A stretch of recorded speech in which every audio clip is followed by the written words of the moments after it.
आज हम इस पूरे ब्रह्मांड का सर्वश्रेष्ठ स्थान जो कि राधा कुंड है उसकी महिमा को श्रवण करेंगे। और मुझे भी सौभाग्य प्राप्त हुआ राधा कुंड पे ही बैठ के राधा कुंड की महिमा का गान करने का। तो शुरू करते हैं। वैसे तो ये टॉपिक ऐसा है कि राधा कुंड की महिमा अगर कृष्ण भी गान करना चाहें तो नहीं कर सकते, बट अपने आप को शुद्ध करने के लिए हम प्रयास करेंगे। अरिष्टासुर का वध आप लोगों ने श्रवण किया होगा। पहले हम राधा कुंड का जो महिमा है कैसे वो प्रकाशित हुआ उसके बाह्य कारण, फिर हम आंतरिक कारण को श्रवण करेंगे। आज के दिन बहुला अष्टमी है और आज के दिन ही राधा कुंड का प्राकट्य भी बोला जाता है। लेकिन हमारे ग्रंथों के अनुसार चैत्र मास की पूर्णिमा के दिन ही भगवान ने अरिष्टासुर का वध किया था। तो राधा कुंड का प्राकट्य तो चैत्र मास की पूर्णिमा के दिन होना चाहिए। जिस प्रकार से भगवान श्री कृष्ण ने शिव चतुर्दशी वाले दिन ही कंस का वध किया था, लेकिन कार्तिक में ही कंस वध का बहुत बड़ा मेला लगता है मथुरा में। जैसे बलराम जी का हम लोग बलदेव पूर्णिमा मनाते हैं, तो ब्रज में कई लोग बलराम जी की छठ बनाते हैं, दऊ छठ, बलराम छठ पूजा होती है। तो ये कहीं ना कहीं काल भेद के अनुसार है, कोई ना कोई कल्प भेद के अनुसार है। तो जैसा भी हो, लेकिन आज के दिन ये प्रचलन में है कि राधा कुंड का प्राकट्य हुआ और आज के दिन बहुत सारे लोग राधा कुंड स्नान करने भी आते हैं। तो हम राधा कुंड की महिमा को श्रवण करते हैं। कंस का एक असुर जिसका नाम था अरिष्टासुर, यद्यपि ब्रज के अंदर कोई भी असुर कंस के भेजने से आ नहीं सकता, क्योंकि ब्रज की सीमा ऐसी है कि जहां पे एक बारी जब कंस भी आया तो वो गोपी बन गया था। तो ब्रज के अंदर अगर कोई भी आता है तो वो कहीं ना कहीं पूर्णमासी देवी की ही आदेश से ही आता है। और ये जितने भी असुर जो ब्रज में आते हैं ये लीला को पुष्ट करने के लिए ही आते हैं। तो भगवान की इस लीला को पुष्ट करने के लिए पूर्णमासी देवी की ही आज्ञा से आंतरिक रूप से और बाहरी रूप से कंस ने अरिष्टासुर को भेजा कृष्ण का वध करने के लिए। तो जो अरिष्टासुर है जब ये भगवान का वध करने के लिए आता है, एक बैल के रूप में आया। अब उसने देखा कि भाई जितने भी असुर आते हैं ब्रज में यद गत्वा ना निवर्तन्ते, भगवान को अपनी गैया बहुत प्रिय है, तो क्यों ना मैं एक गोवंश के रूप में ही जाऊं।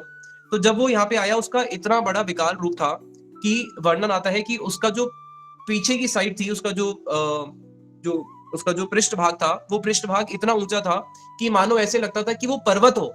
और जहां पे पर्वत होते हैं तो स्वाभाविक है क्या होता है, मेघ आ जाते हैं। तो उसके पृष्ठ भाग के पास आसपास अपने आप मेघ मंडराने लगे कि मानो ये तो पर्वत की जैसी चौड़ाई है और जहाँ पे इतने बड़े बड़े मेघ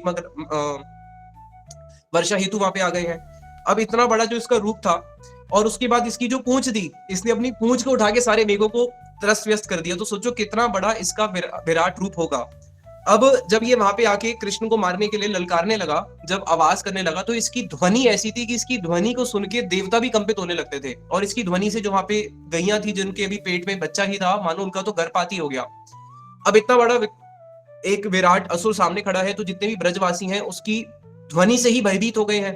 तो सब कृष्ण रक्ष माम, कृष्ण रक्ष माम, कृष्ण को पुकारते हैं।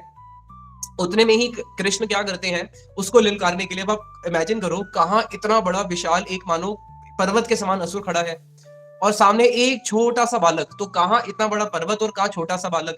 अब ये बालक कृष्ण क्या करते हैं, जैसे कोई भी अगर वीर होता है तो उसको वीर रस का स्वादन करने से पहले वो क्या करता है, युद्ध होने से पहले वो वीर रस का स्वादन करता है। तो कृष्ण ऐसे ऐसे करके अपने हाथों को पीटना शुरू करते हैं कि हाँ बस अब मैं अपनी ताकत दिखाऊंगा और इसके साथ युद्ध करूंगा। तो वहां पे दिखाने के लिए कि मैं इतने बड़े असुर के साथ युद्ध करूंगा, तो सखा लोग सोच में पड़ जाते हैं, अरे ये छोटा सा हमारा कृष्ण इतने बड़े असुर के साथ युद्ध करेगा, तो अपने सखाओं को शांत करने के लिए कि नहीं नहीं तुम्हें घबराने की कोई बात नहीं है, तो क्या करते हैं, मधुमंगल के कंधे के ऊपर अपना हाथ रख के ऐसे खड़े हो जाते हैं, दिखाने के लिए कि इतने बड़े असुर से युद्ध करना मेरे लिए कौन सा बात है, तो मैं बाएं हाथ से ही कर दूंगा। तो अपना दायां हाथ उसके कंधे पे रख देते हैं। उसके बाद इसके बड़े बड़े सिंह है और इसके सिंह भी कितने विशाल है, जब पर्वत जैसे इसका आकार है तो सोच सकते हैं उसके सिंह भी कितने बड़े बड़े होंगे। तो वो अपने सिंगों को लेता हुआ, जैसे पशु कभी किसी को मारता है तो क्या करता है, पहले नीचे झुक जाता है और अपने सिंग से ऐसे मारता है। तो अपने सिंगों को ऐसा करता हुआ कृष्ण को चार्ज करने के लिए, कृष्ण के ऊपर आक्रमण करने के लिए भागता हुआ आता है कृष्ण की ओर। और कृष्ण उतने में ही क्या करते हैं, बिल्कुल साधारण तरीके से ही उसको पकड़ के जैसे उछालते हैं और पटक देते हैं। अब जैसे उसको उछाल के भगवान ने पटका, तो कहाँ एक भगवान इतनी, जब ये असुर मारण लीला कर रहे हैं तो भगवान ने अपने वपू को बड़ा नहीं करा है। भगवान तो जो है उस समय बिल्कुल कुमार अवस्था है। अब एक कुमार की आयु जो होती है और उसके आयु के अनुसार उसका जो कद होता है वो छोटा ही कद होता है। तो एक छोटे से बालक ने इतने बड़े असुर को पकड़ा और उठा के पटक दिया। अब उसके बाद इसको और इसका उत्तेजना हुई क्योंकि वीर रस का स्वादन हो रहा है। अब जब ये फिर से भागता है तो भगवान फिर क्या करते हैं, उसको सीधा लात मारते हैं और लात मार के फिर वो दूर गिर जाता है। फिर जब वो आता है तो जैसे कपड़े धोए जाते हैं ना, चेतो दर्पण मार्जनम भव महादाव अग्नि निर्वापणम, तो भगवान ने कहा चलो भाई इसका दर्पण मार्जन करते हैं। तो जैसे कपड़े को क्या करते हैं, ऐसे ऐसे धोते हैं, धोबी घाट पे देखा होगा ना, कपड़े को ऐसे मार मार के एक चट्टान पे धोया जाता है। तो भगवान ने क्या करा, उसको पकड़ के फिर ऐसे ऐसे मार मार के उसको धोने लगे। पहले तो हवा में फेंका, लात मारी, अब उसके बाद देखा भैया अभी भी मानता नहीं है, तो चलो इसको अच्छे से इसका सफाई करते हैं। तो उसको जब बार बार पीटने लगे, उसके कपड़े की तरह सफाई करने लगे, उसके बाद फिर उसका ही एक सिंह निकाल के उसी से ही उसका वध किया। अब भगवान ने तो अरिष्टासुर का वध किया, किसके लिए, कि भगवान जो है अपनी वहां पे वीरता दिखा रहे हैं कि देखो मैं कैसा नायक हूं, कैसा मैं हीरो हूं। हीरो क्या करते हैं, हीरोइन के सामने अपना जो शक्ति है उसका प्रदर्शन करता है। अब भगवान उसको मार के उसका बड़ा सा सिंह जो है उसको लेके बड़ा खुश होके गोपियों की सभा में प्रवेश करते हैं कि देखो मैंने तुम्हारी रक्षा करी, मैंने असुर का वध कर दिया। अब जो गोपियां वो कृष्ण को देखती भी नहीं है, सारी की सारी गोपियां जो है कृष्ण से उन्मुख हो जाती है। कृष्ण देखते हैं भाई ये क्या हुआ, अगर मेरे से मान करती थी तो केवल राधा जी मान करती थी, बाकी गोपियां मुझे देखती तो थी, आज सब गोपियां मुझे देख के अपनी आंखें क्यों बंद कर रही हैं। तो उन्होंने बोला कि देखो शास्त्रों में नियम है, शास्त्रों में नियम है, जिसने गौ हत्या करी है, अगर कोई गौ हत्यारे के सामने जाता है, उसके दर्शन भी करता है, तो दर्शन के साथ साथ कपड़े समेत जाओ और गंगा जी में स्नान करो, नहीं तो उसका पाप आपको स्पर्श कर चुका है। तो बोले कि तुमने तो क्या करा है, तुमने गौवंश की हत्या करी है। कृष्ण बोलते हैं अरे मैंने गौवंश की हत्या क्या करी, मैंने तो असुर की हत्या करी है। गोपियां बोलती है वाह, हमारे ब्रज में एक बड़ी रीति अच्छी चली है, गौ का हत्यारा जो है गौ का पालक खिलाने लग जाता है। अरे गौ हत्या करके आए और बोल रहे हो कि मैंने असुर की हत्या करी है। कृष्ण बोलते हैं था तो वो असुर। गोपियां बोलती है भाई जो भी हो, लेकिन रूप किसका धारण किया था, रूप तो गाय का ही धारण किया था। तो वहां पे राधा जी बोलती है कि देखो भगवान, सॉरी कृष्ण, आपको ना भागवतम का अच्छे से अध्ययन करना चाहिए, लगता है कि आपने भागवत पढ़ी नहीं है। जाओ पहले भागवत पढ़ के आओ, पूरे दिन तो गैया चलाते रहते हो, तुम्हें क्या पता शास्त्रों में क्या लिखा है। भागवत में अरिष्टासुर का वर्णन आता है, वृतासुर का। इंद्र ने वृतासुर का वध किया था। तो वृतासुर था तो असुर, लेकिन ब्राह्मण कुल में जन्म लिया, तो ब्राह्मण कुल में जन्म लेने के कारण वो असुर होने पर भी इंद्र ने जब वृतासुर को मारा था तो इंद्र को ब्रह्म हत्या का पाप लगा था। और ब्रह्म हत्या का, और भगवान की आदेश से ही इंद्र ने मारा था, असुर था इसलिए मारा था, और साथ में भगवान का आदेश भी था, लेकिन फिर भी इंद्र को क्या हुआ था, ब्रह्म हत्या का पाप लगा ही लगा था। तो जब इंद्र को ब्रह्म हत्या का पाप लगा, तो तुम तो एक ग्वाले हो, क्या तुम्हें पाप नहीं लगेगा, तो तुम्हें भी अब गौ हत्या का पाप स्पर्श कर चुका है। भागवत इसका प्रमाण है, इससे बढ़कर और कोई प्रमाण नहीं है, क्योंकि हमारे संप्रदाय में श्रीमद चैतन्य महाप्रभु ने क्या बोला है, श्रीमद भागवतम प्रमाणम अमलम, तो अमल प्रमाण आपको मिल चुका है। इसलिए अब कोई भी गोपियां आपको ना देखेंगी ना आपसे बात करेंगी, और आपके कान, अपने कानों को बंद कर लेती है कि आपके शब्द भी नहीं सुनेंगी। तो कृष्ण कहते हैं अच्छा, जब तुम इतनी बड़ी पंडित हो, तुम्हें ये पता है कि मुझे पाप स्पर्श हो गया, तो शास्त्रों में जब ये पाप के बारे में बताया गया कि क्या पाप है क्या पाप नहीं है, तो शास्त्रों में ये भी तो बताया गया है कि अगर किसी से कोई पाप हो जाए तो पाप का प्रायश्चित क्या होता है। तो तुम ही मुझे प्रायश्चित बता दो, जो तुम प्रायश्चित बोलोगी मैं वो प्रायश्चित भी कर लूंगा। अब कृष्ण को गोपियां, राधा जी बोलते कि देखो इसका तो एक ही प्रायश्चित है, गंगा स्नान से तो होगा नहीं, पुष्कर में जाके स्नान करने से भी होगा नहीं, यमुना सरस्वती गंगे सिंधु कावेरी जितने भी हैं इन पे भी स्नान करने से होगा नहीं, बिंदु सरोवर में भी स्नान करने से होगा नहीं। आपको तो भारत में जितने भी, इस भूमंडल पे जितने भी तीर्थ हैं, जाओ और सारे तीर्थों में स्नान करके आओ। अगर एक तीर्थ भी आपसे छूट गया, केवल एक तीर्थ भी, तब भी आपका प्रायश्चित नहीं होगा। तो आपको जाना है और सारे तीर्थों में स्नान करके आना है। तो कृष्ण बोलते हैं बस इतनी सी बात है, अभी के अभी करता हूं, क्योंकि सारे के सारे तीर्थ तो इस समय की अपेक्षा कर रहे थे कि कब कृष्ण हमें अपनी सेवा में बुलाएंगे। तो कृष्ण ने सारे के सारे तीर्थों को आवाहन किया, और सारे तीर्थ जो समाधि लगा के भी कृष्ण के दर्शन नहीं कर पाते, जैसे अगर आज कोई चाहे कि मैं प्रधानमंत्री से मिलना चाहूं तो इतना आसान नहीं है, लेकिन अगर वो किसी को बुलाना चाहे तो एक क्षण में बुला सकते हैं। तो उसी प्रकार से सारे तीर्थ जो है बड़े हर्षित होके, उल्लासित होके, कि हम चीरकाल से, कितने जन्मों से बैठे हुए थे कि कब हमें कृष्ण के दर्शन का सौभाग्य प्राप्त होगा, और आज हमारा कैसा सौभाग्य है कि हमें कृष्ण के दर्शन हो रहे हैं। तो सारे के सारे तीर्थ जो है भाग में आते हैं कृष्ण का दर्शन करने के लिए। अब यहाँ पे जो सारे तीर्थ आए हैं, इनका मूल हेतु कौन है, कृष्ण ने नहीं बुलाया, कृष्ण ने बुलाया भी तो किसके आगे से बुलाया, श्रीमती राधा रानी की। इसलिए अगर किसी को भी कृष्ण दर्शन होते हैं तो उसके मूल में अगर हेतु देखोगे तो कहीं ना कहीं राधा जी की कृपा होगी ही होगी। तो जो सारे तीर्थ भागे भागे आए कृष्ण के पास, अब कृष्ण बोलते हैं देखो मैंने सारे तीर्थों को बुला दिया, और अरे ये तो गोपियां मेरे पे विश्वास ही नहीं करेगी, इसलिए एक एक तीर्थ करके अपनी अटेंडेंस दो, बोलते हैं ना प्रेजेंट सर प्रेजेंट सर। हे केशव मैं पुष्कर हूँ, हे केशव मैं गंगा हूँ, हे केशव मैं बिंदु सागर हूँ, तो हे केशव मैं प्रयागराज हूँ। तो सारे तीर्थ जो है एक एक करके अपना परिचय देने लगते हैं। तो सारी गोपियां देखती है, अरे वाह, कृष्ण कहते हैं देखा कि मेरी कैसी ख्याति है, कि तुम कह रहे थे कि मैंने असुर को मारा, अगर वो गाय को मारा, अगर देखो मैंने गाय को मारा होता तो सारे तीर्थ मेरे पास क्यों आते, इसलिए मैंने शुभ कार्य ही किया है, इसलिए सारे तीर्थ मेरे पास आए हैं। तो जैसा भी हो, कृष्ण सारे तीर्थों का आदेश देते हैं कि सब एक एक बूंद, केवल एक एक बूंद डाल दो, और उस एक एक बूंद से इतना बड़ा जो है श्याम कुंड प्रकट हो जाता है। बोलो श्याम कुंड की जय। अब श्याम कुंड प्रकट हो गया। अब राधा जी देखते हैं कि कृष्ण का इतना सुंदर कुंड प्रकट हो गया, तो सब गोपियां राधा जी की ओर इशारा करती है कि हमारा भी एक होना चाहिए। तो श्याम कुंड कृष्ण ने जो प्रकट किया था, वो उन्होंने कैसे किया था, जैसे पैर का जो एड़ी होती है, अपनी पैर की एड़ी मार के उन्होंने श्याम कुंड को प्रकट किया था। तो राधा जी बोलती है कि जब इन्होंने अपना एड़ी मार के प्रकट किया तो मैं तो इनसे ज्यादा बलवान हूँ, एक कदम आगे निकलूंगी। विशाखा ललिता बोलती है हाँ, हम श्याम कुंड से भी सुंदर कुंड बनाएंगे। तो राधा जी क्या करती है, पैर के पंजे, तो पैर के पंजे और जो पैर की ये होती है ठोड़ी होती है, तो दोनों में से ज्यादा शक्तिशाली क्या होता है, पीछे की जो पैर का हिस्सा है वो ज्यादा शक्तिशाली होगा, पंजे तो शक्तिशाली नहीं होंगे।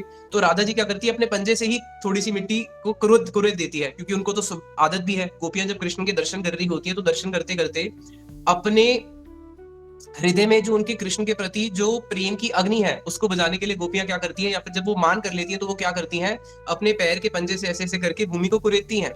तो वहां पे राधा जी अपने पैर के पंजे से ही कुंड की बोनी कर देती है, उसका आरंभ कर देती है। फिर गोपियां अपने अपने कंगन लेके उस कंगन से उस कुंड को खोदना शुरू करती है। अब कुंड तो बन गया, लेकिन ये है भरा हुआ और ये है खाली। तो सारी की सारी गोपियां बोलती है करे तो करे क्या। तो कृष्ण आके बोलते हैं कि देखो तुम मेरे कुंड से ही जल ले लो। गोपियां बोलती है राम राम, अरे ये कुंड का जो जल है ये तो पहले ही दूषित हो चुका है। क्यों? क्योंकि आपको पाप लगा हुआ था गौ हत्या का, और आपने इसमें स्नान किया, तो आपका पाप कहाँ चला गया, इसी में चला गया। क्योंकि तीर्थ जो होते हैं, अगर कोई तीर्थों में जाके स्नान करता है तो तीर्थ उस पाप को ले लेते हैं, और उन पाप को फिर तीर्थ काटते कैसे हैं, तीर्थी कुर्वांती तीर्थानी स्वांता स्नेन गदावृता। अगर कोई भगवान का भक्त तीर्थ में जाता है तो बताया कि तीर्थों को तीर्थत्व प्रदान करने की शक्ति किसमें है, तीर्थों को तीर्थत्व प्रदान करने की शक्ति जो है वो भगवान के भक्तों में है। क्यों? क्योंकि वो अपने हृदय के अंदर स्वांत स्नेन गदावृता, वो अपने हृदय के अंदर भगवान विष्णु को या राम को, कृष्ण को अपने हृदय के अंदर लेके चलते हैं जो जिसके भक्त हैं। तो उनके आने से वहां पे क्या होता है, तीर्थ भी पवित्र हो जाते हैं। इसलिए तीर्थों में तो लाखों लोग जाते हैं, अब भक्त तो गिने चुने हैं। तो इसलिए तीर्थों ने प्रभु से पूछा कि अगर लाखों लोग करोड़ों लोग कलयुग में आएंगे और यहाँ पे आके सब अपने पाप धोएंगे, भक्त तो एक ही आएगा। बोला अरे ब्रह्मांड तारी के शक्ति धरे जने जने, कि मेरे एक भक्त में इतनी शक्ति है कि वो पूरे ब्रह्मांड के जो जीव हैं उन सबके पापों को काट सकता है। तो अगर मेरा एक भक्त भी वहां पे आके स्नान करेगा तो तुम्हारे सारे के सारे पाप जयराम जी की हो जाएंगे। तो खैर गोपियां बोलती है भैया उसमें तो पाप स्पर्श हो चुके, इसलिए हम तो तुम्हारे कुंड का जल लेंगे नहीं, हम तो मानसी गंगा से लेके आएंगी। तो सारी गोपियां जो है मानसी गंगा की ओर चलना शुरू करती हैं। जैसी सारी गोपियां मानसी गंगा की ओर चलना शुरू करती हैं तो जितने भी तीर्थ हैं वो रोना शुरू कर देते हैं, और वो राधा जी के सामने आके वहीं पे प्रकट हो जाते हैं मानसी गंगा के मार्ग में जब वो जा रही हैं कृष्ण के आदेश से। और सारे तीर्थ बोलते हैं कि देखो आशा भरे अमृत सिंधुमय कथंचित कालोमयति गमिता किल सांप्रतम ही त्वम चेत कृपा मई विधास्य असी ना एव प्राणेर ब्रजे च वरुरु बकारेण अपि। ये हमारे गोस्वामियों का भाव है कि मैं बड़ी सुंदर आशाएं लेके आया था कि मैं ब्रज में रह के भजन करूंगा, और ब्रज में रह के भजन करूंगा, लेकिन यहाँ पे रहते हुए भजन करते हुए कालोमयति गत्यतम किल सांप्रतम ही, किसी प्रकार से बड़े कष्ट से मैं अपने काल को व्यतीत कर रहा हूं। लेकिन अगर मुझे राधा रानी की कृपा नहीं मिली ना एव प्राणेर, तो मैं अपने प्राणों को धारण करके क्या करूंगा। अगर मुझे राधा रानी की कृपा नहीं मिली, प्राणेर क्या, फिर आगे कहते हैं च वरुरु बकारेण अपि, कि फिर मैं बकासुर को मारने वाले कृष्ण, मैं उन कृष्ण की कृपा को प्राप्त करके भी क्या करूंगा, या फिर मुझे ब्रज से भी क्या प्रयोजन। अगर राधा रानी हमें आपकी कृपा नहीं मिली तो हमारा ब्रज में आना, ब्रजवास करना, यहाँ तक कि कृष्ण के श्याम कुंड में जाके कृष्ण का वास करना, कृष्ण की सेवा भी हमारा सब क्या हो गया, निरर्थक हो गया है। जिसको शीला भक्ति विनोद अपने ठाकुर जी अपने कीर्तन में बोलते हैं, राधा भजन यदि मति नहीं बेला कृष्ण भजन तब अकारण गेला, कि अगर तुम्हारी मति राधा जी के भजन में नहीं लगी और तुमने कृष्ण भजन प्रचुर मात्रा में किया तो वो तुम्हारा भजन भी क्या हुआ, अकारण गेला, बिना कारण के ही जयराम जी की आपका सारा भजन स्वाहा हो गया। तो वहां पे सारे तीर्थ जो है राधा जी से प्रार्थना करते हैं कि देखो जो त्रिलोकी नाथ है, जिनकी सब वंदना करते हैं, और वो भी जिनके चरणों में जावा पुष्प का रस लगा के अपने जीवन को सार्थक मानते हैं, ऐसे जो श्याम सुंदर कृष्ण हैं और उनकी जो प्रेसी हैं, जो आप उनकी जो स्वामिनी है श्रीमती राधा रानी, आप कृपा करके हमारे ऊपर एक कृपा का कटाक्ष कीजिए। तो जब वो उनसे प्रार्थना करते हैं सारे तीर्थ, तो राधा जी बोलती है बोलो क्या चाहते हो। बोले हम तो ये चाहते हैं कि बस हमें आपके कुंड में वास मिले, हमें श्याम कुंड में वास मिले ना मिले, लेकिन हमें आपके पास वास चाहिए। तो राधा जी तो कृपामय है, राधा जी उनके ऊपर कृपा का कटाक्ष करती हैं। और जितने भी तीर्थ हैं, अब वो श्याम कुंड से राधा कुंड में कैसे जाते हैं, अगर कोई हर्षित होगा तो हर्षित होने के साथ साथ क्या होगा, वो उछलेगा। तो अब जितने भी तीर्थों का जल था वो तो श्याम कुंड के ऊपर से ऐसे राधा कुंड के ऊपर जाना चाहिए जो बीच का संगम है, लेकिन ऊपर से नहीं जाते, वो नीचे से जाते हैं। क्यों? ये दिखाने के लिए राधा कृष्ण सदा एक ही रूप, कि राधा और कृष्ण जो है वो दो रूप नहीं है, राधा और कृष्ण जो है वो सदा एक ही रूप है। इसलिए जो राधा कुंड है और जो श्याम कुंड है उसमें अंतर नहीं है, वो दोनों एक ही है। तो इसलिए सारे के सारे तीर्थ जो है, श्याम कुंड और राधा कुंड का जो संगम है, अगर आप लोग आए होगे तो देखा होगा वहां नीचे से जल जाता है। तो सारे तीर्थ जो है उनको फिर राधा कुंड में वास मिल जाता है। अब उसके बाद कृष्ण बोलते हैं राधा जी को कि देखो, मैं आज ये घोषणा करता हूं कि मेरा श्याम कुंड और आपका राधा कुंड, आपके राधा कुंड की महिमा हमेशा मेरे श्याम कुंड की महिमा से अधिक रहेगी। और साथ ही साथ में जो भी मैं नित्य प्रति, भगवान कृष्ण राधा जी को बोला, मैं नित्य प्रति रोज आके इस राधा कुंड में स्नान करूंगा, और जो भी आपके इस राधा कुंड में स्नान करेगा वो मेरा प्रिय बन जाएगा। फिर राधा जी भी बोलती है कि जो भी आपके श्याम कुंड के निकट में वास करेगा उसको भी मैं प्रतिज्ञा लेती हूँ, उसको भी मैं क्या दूंगी, अपने हृदय का धन देके रहूंगी। मेरे हृदय का धन क्या है? राधा जी के हृदय का धन है कृष्ण प्रेम धन, तो उसको कृष्ण प्रेम धन मैं दूंगी ही दूंगी। इसलिए जो भी श्याम कुंड के पास रहता है वो राधा जी का बहुत प्रिय बन जाता है, और जो राधा कुंड के पास रहता है वो कृष्ण का प्रिय बन जाता है। अब हमें किसका प्रिय बनना है, राधा जी का या कृष्ण का? हमें प्रिय बनना है राधा जी का। इसलिए हम किसके निकट में वास करते हैं? श्याम कुंड के निकट में। हमारे गुरुदेव जब बरसाना में जाते थे परिक्रमा लेके, तो वहां सांकरी खोर एक स्थान है, तो जहाँ पे एक पर्वत गोरा है एक काला है, तो गोरा पर्वत प्रतीक हो गया राधा जी का, काला हो गया कृष्ण का। तो गुरुदेव जब इस पक्ष में खड़े होते थे तो श्रील त्रिविक्रम गोसाई महाराज जी बोलते थे कि देखो, आप तो काले पर्वत की तरफ खड़े हो, तो आप तो कृष्ण पक्ष के हो। तो गुरुदेव बोलते थे नहीं, हम राधा जी को प्रसन्न करने के लिए यहाँ पे खड़े हैं। तो इसलिए हमारे जितने भी गुरु वर्ग हैं, शिला रघुनाथ भट्ट गोस्वामी, कृष्णदास कविराज गोस्वामी, गोपाल भट्ट गोस्वामी, अगर आप श्याम कुंड के तट पे जाके देखोगे विश्वनाथ चक्रवर्ती ठाकुर, कितने सारे गुरुवर्ग की अगर आप वहां पे देखोगे तो वहां पे उनकी भजन कुटी है, जो उन्होंने श्याम कुंड का आश्रय लेके भजन किया है राधा जी की कृपा को प्राप्त करने के लिए। तो वहां पे ये तो हो गया राधा कुंड का प्राकट्य का बाह्य कारण, अरिष्टासुर वध लीला। अब हम श्रवण करते हैं राधा कुंड प्राकट्य का आंतरिक कारण क्या है, फिर हम श्रवण करेंगे राधा कुंड की महिमा। तो राधा कुंड प्राकट्य का आंतरिक कारण क्या है? ये जो अरिष्टासुर वध लीला है, ये भागवतम के 36 नंबर अध्याय में आती है। उससे पहले भगवान ने अपना वेणु गीत हुआ, वेणु गीत के बाद भगवान का रास पंचाध्याय होता है, भगवान ने पूरा रास किया गोपियों के साथ, वो 5 अध्याय हैं। अब रास पंचाध्याय जब भगवान ने किया तो उनको लगा कि गोपियों के हृदय में कृष्ण से मिलने की जो वासना है, इसको बोला जाता है पूर्व राग। पूर्व राग क्या होता है? जो कल हम वेणु गीत श्रवण कर रहे थे वो पूर्व राग है। पूर्व राग होता है कि अभी दोनों प्रिय प्रियतम का मिलन नहीं हुआ है, नायक और नायिका आपस में मिले नहीं है, मिलन नहीं हुआ है, केवल एक दृष्टि दर्शन करे हैं। गोपियां जा रही हैं ब्रजंतया नव जलधर श्यामल तनु, गोपियां जो है अपने कलश में जल भर के जा रही हैं, और एकदम से उनको नव जलधर श्यामल तनु, भगवान श्री कृष्ण के बिल्कुल मेघ के समान उनके दर्शन होते हैं। ब्रजंतया दृष्टो ये नव जलधर श्यामल तनु दृग भंग्य किम कुरुत बा नाही जाने ततम इदम। और जब कृष्ण के वो दर्शन करती हैं गोपियां, और कृष्ण जब गोपियों के दर्शन करते हैं तो वो दर्शन करते हुए अपने एक ऐसा बाण छोड़ देते हैं कि गोपियां बोलती है कि इस पुरुष को हमने पहली बार देखा, और हम तो सती स्त्रियां हैं, किसी पुरुष को पहली बार देखने के साथ कौन सी ऐसी स्त्री होगी जो अपना हृदय दे दे? ऐसी स्त्री को तो कोई असती बोलेगा या उल्टा स्त्री ही बोलेगा, और हम तो आर्य कुल में जन्म लिए हैं, लेकिन इस पुरुष को देखने के साथ साथ एक छठा में ही हमारा प्रेम उनसे कैसे होने लग गया। फिर दूसरी गोपी बोलती है नहीं नहीं, तुझे पता है ये कौन है? ये कृष्ण के नंद बाबा के पुत्र हैं, तेको इनकी ख्याति के बारे में नहीं पता है, तेको पता नहीं कि इनका हृदय जो है कैसा नवनीत के समान है, कैसी ये मुरली बजाते हैं, उनके गुणों का वर्णन करना शुरू करती है। तो अभी केवल एक झलक दर्शन हुआ है, या फिर कुछ गोपियां ऐसी उन्होंने तो दर्शन भी नहीं किया, केवल सुना है। इसको बोलते हैं पूर्व राग। राग से पहले एक शब्द हो गया प्रीफिक्स पूर्व राग। तो पूर्व राग का अर्थ है कि अभी गोपियों कृष्ण का मिलन नहीं हुआ है, केवल एक दृष्टि दर्शन हुआ है या फिर सुना है। सुन के ही उनके हृदय में जो राग उत्पन्न हो गया, जैसे रुक्मणी, उन्होंने कृष्ण के दर्शन नहीं करे थे, केवल सुना था, और सुनने के बाद ही बोलिए कि इन्हीं को ही अपने पति के रूप में वरण करूंगी, और इसके अलावा किसी और को पति के रूप में अगर वरण करना हुआ तो अपने शरीर को ही त्याग दूंगी। ऐसा अनुराग हो जाना, इसको बोलते हैं पूर्व राग। तो पूर्व राग की दशा के अंदर क्या होता है? गोपियों ने केवल श्रवण किया है, अब उनका श्रवण करने से ही उनकी कृष्ण से मिलने की इतनी तीव्र लालसा जाग जाती है कि कृष्ण को उनके साथ रास करना पड़ता है। अब उनकी उस लालसा को शांत करने के लिए भगवान ने क्या किया? पूर्व राग के बाद मिलन हुआ, मिलन भी कैसा हुआ? रास हुआ, और वो रास भी कैसा हुआ? एक रात्रि का नहीं हुआ, एक रात्रि के अंदर ब्रह्मा जी की, कई लोग बोलते हैं एक रात, कई जगहों पे जो हमारे रसिक गुरु भर गए बोलते हैं एक रात के पता नहीं कितने ब्रह्मा निकल गए होंगे, तो ऐसा रास हुआ। अब उसके बाद गोपियों का जो वीर्य है रास के बाद, पूर्व राग में तो उनका वीर्य बढ़ ही रहा था, अब रास के बाद वीर्य कम होना चाहिए, बढ़ना चाहिए? अगर भौतिक दृष्टि से देखा जाए तो कम होना चाहिए, लेकिन अब रास के बाद जो गोपियों का वीर्य है वो और शत गुना बढ़ जाता है और वर्धित हो जाता है।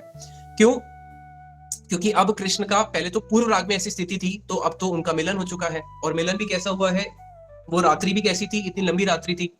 अब गोपियों का जो वीर्य है कृष्ण के प्रति और अधिक बढ़ जाता है, तो कृष्ण देखते हैं भाई अब तो क्या करना पड़ेगा, नित्य ही रास करना पड़ेगा, तो कृष्ण के साथ उनका नित्य ही रास होता है। अब जब नित्य ही रास होता है तो वीर्य जो है और अधिक बढ़ने लग जाता है। क्यों? क्योंकि कृष्ण के साथ जो भी व्यक्ति कृष्ण भक्ति में आता है, तो कृष्ण प्रेम के साथ में एक वस्तु हमेशा जुड़ी हुई है, और वो है अतृष्णा, यानी कि उस अतृप्ति। तो अतृप्ति और तृष्णा बढ़ जाना, तो दो चीजें होंगी, तृष्णा बढ़ती रहेगी और जो तृप्ति है वो कभी नहीं होगी, वो और अतृप्ति होती रहेगी। जैसे किसी को बहुत पानी की प्यास लग रही है, अब जितनी पानी की प्यास लग रही है वो उतना ही ज्यादा पानी पिएगा, अब जितना पानी पिएगा उतना क्या होगा, उतनी प्यास बुझेगी। लेकिन भक्ति में उल्टा है, कृष्ण प्रेम में उल्टा है, जितनी आपकी तृष्णा बढ़ती रहेगी उतनी ही साथ में अतृप्ति भी होती रहेगी। तो वहां पे जो गोपियां हैं उनकी अतृप्ति उनकी इतनी बढ़ जाती है कि गोपियां जो है, गोपी का अर्थ क्या है, गोपी का अर्थ है गोप्य, गो गो किसी चीज को गोपन करना, उसको बोलते हैं गोपी, जो किसी वस्तु को क्या करती है, गोपन करके रखती है, गोपे अपने हृदय में रखती है। तो गोपी के दो अर्थ है, पहला अर्थ है कि जो किसी वस्तु को हमेशा गोपे अपने अंदर ही छुपा के रखती है, मैनिफेस्ट नहीं करती है। दूसरा गोपी का अर्थ वो है जिसके पेट में कुछ नहीं बचता, जिसके पेट में कुछ नहीं बचता, तो दोनों अर्थ विपरीत हो गए ना, एक तो हो गया गोपे जो सब कुछ छुपा के रखती है, और दूसरा हो गया जिसके पेट में कुछ नहीं बचता। तो इसका अर्थ है कि वो अपने भावों को, तो गोपी है ना, तो वो तो अपने भावों को तो छुपा के रखेगी। अगर किसी को परपुरुष से प्रेम हो गया तो वो थोड़ा ना बताएगी, लेकिन वो छुपा के तो रखती है, किसके सामने, संसार में सबके सामने, अपने ससुर कुल के सामने, अपने मायके में, अपने पति में, समाज में, गुरुजनों के आगे, सबके सामने छुपा के रखेगी। लेकिन जब एक गोपी दूसरे गोपी से मिलेगी तब वो छुपा नहीं पाएगी, तब वो छुपाने का अगर प्रयास भी करेगी तो गोपियों के जितने भी शब्द हैं उसके ड्यूअल मीनिंग्स होते हैं। ड्यूअल मीनिंग्स, मारो मत जाने दो, मारो मत जाने दो। अब शब्द तो ये चार ही है ना, मारो मत जाने दो, बोलने का अर्थ है मारो मत जाने दो, इसको मारो इसको जाने मत देना, मारो मत जाने दो, इसको मारो मत इसको जाने दो, तो ड्यूअल मीनिंग। लेकिन उनके जो शब्द होते हैं उसमें ड्यूअल मीनिंग, ट्रिपल, 4, 5, 6, 7, 8 कितने मीनिंग होते हैं, उसकी कोई सीमा ही नहीं है। तो इसलिए जब एक गोपी अगर दूसरी गोपी को कुछ बोलती भी है, अगर वो अपने भावों को छुपाना भी चाह रही है, जैसे वेणु गीत में आता है, अक्षणवताम फलम इदम न परम विदामा सख्य ब्रज सुतयोर वेणु जुष्टम, की ब्रज सुतयोर, ये जो ब्रज सुतयोर, ब्रज के जो ईश है नंद बाबा, उनके सुतयोर, उनके दोनों पुत्र। अब वहां पे जब वो महिमा गान कर रही है कि इन नेत्रों का फल तो क्या है, नेत्रों का फल है इन दोनों के दर्शन करना, और कैसे जब अपने सखाओं के साथ जा रहे हैं, गैयों के साथ जा रहे हैं, और दोनों कृष्ण बलराम।